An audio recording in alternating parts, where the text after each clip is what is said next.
Charlie tunde Thế ba thế rang thế re re Hình long à lọc phi đô cài kê Tha re ne run me tang te Tiklo à ni che char te Ke boy bera chang ne ke Cho jaga rep nang phan ke Ne phan ke seng nang gok nang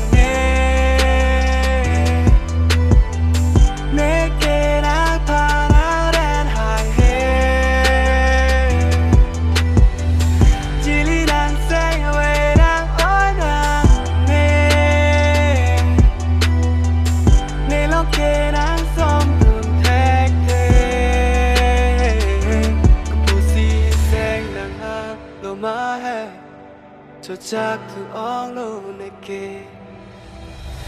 lê pan kết tình nắng gốc nàng nê kề nắng ta nắng đen hài hê đi đi đang xanh về đang nói nàng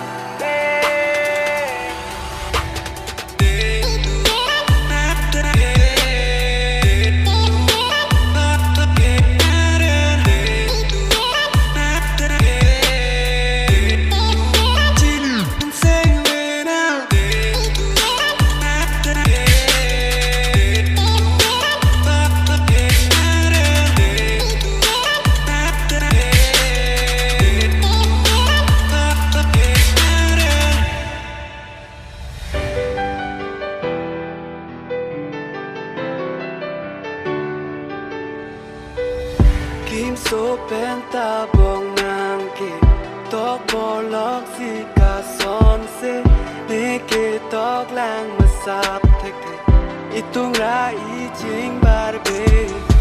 Sa mi nàng run mê tang tê Boki tô la na hem sai tê Đi phu rong số pi kê tê Kê som đu ram kê reng mê Nê phan kê seng nàng gok nàng nê kê nàng pha nàng đen hài hê chỉ lý nàng xanh về nàng ôi nàng